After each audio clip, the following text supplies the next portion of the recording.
Futa machozi nami nimechaguliwa, kilio changu cha muda mrefu amekisikia, hakuna tena cha mikosi ni kufanikiwa. Yo, guys, I can sing. If you get that music contest, kindly let me know. Anyway, I wanted to see whether I can still sing. I used to sing back in the choir, for those who know me back in the days when I was young and very vibrant. You see, I'm growing old anyway. So I love the song anyway. It's quite an encouragement. Yeah, and I just have you just have to love it. I love it myself, and for that reason, I wanted us to reflect on a story that most of us are familiar with, and that is the story of Samson. And Samson was a great man of God. He was a mighty man in whenever he went into battle, and he used to bring victory to the Israelites, and even the enemies were scared of him. And at some point the Philistines were like, and what is this man that, and where does even he get his strength from? And the only way they could be able to maybe unriddle it, or decode it, is by getting a woman who would entice Samson and pretend to fall in love with him. Eventually, Samson would end up giving all his secrets, even that which he was supposed to die with, about the source of his strength. And Delilah went and told her people, and they came in the night when Samson was sleeping, and they shaved his hair, and all his strength was gone, and the guy was left helpless. And during that point, they even came and took out his eyes, and they took him captive.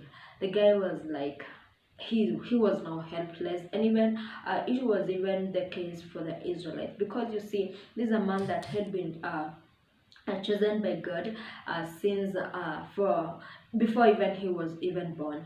And so it was not only a blow to to Samson personally, but it was a blow to the people of Israel.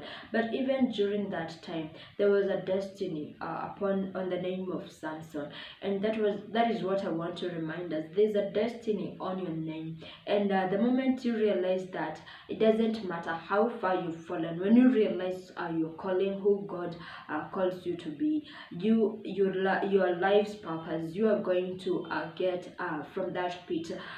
Doesn't matter how bad the situation is, you're going to get the strength to get back up. And the only way you can get that strength is humbling yourself, calling upon the name of the Lord, and God is going to come and save your situation, as in the case of Samson. And I want us just to finish the story for those who might not be very conversant with the story. Eventually as Samson called upon the name of the Lord, his hair started to grow back, and as his hair was growing back, his strength was coming back.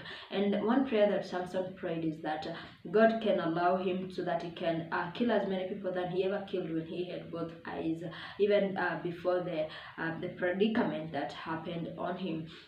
And God is faithful. There was that function, and there were so many people in that hall, and Samson killed so many people than he ever killed during the time he had both eyes.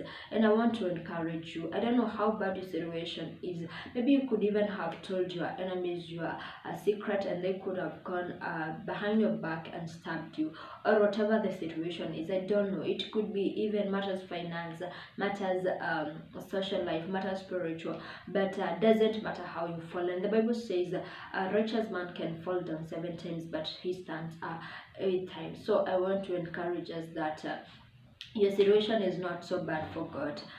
What you need to know is realize who you are, realize your life purpose, you realize your destiny, and why are you on earth. And the moment you realize that, call upon the name of the Lord and tell God to revive you, to restore you, to redeem you. And God is faithful. He's going to do that. And you might realize that even you can be able to achieve more or better than you ever did, even before the time of the predicament that befell you, or even the tragic incidents that happened in your life. So God bless you. I feel encouraged, and even as we come to end 2021, and as we usher in 2022, may God bless us, and may God help us to be able to get back our blessings. Bye.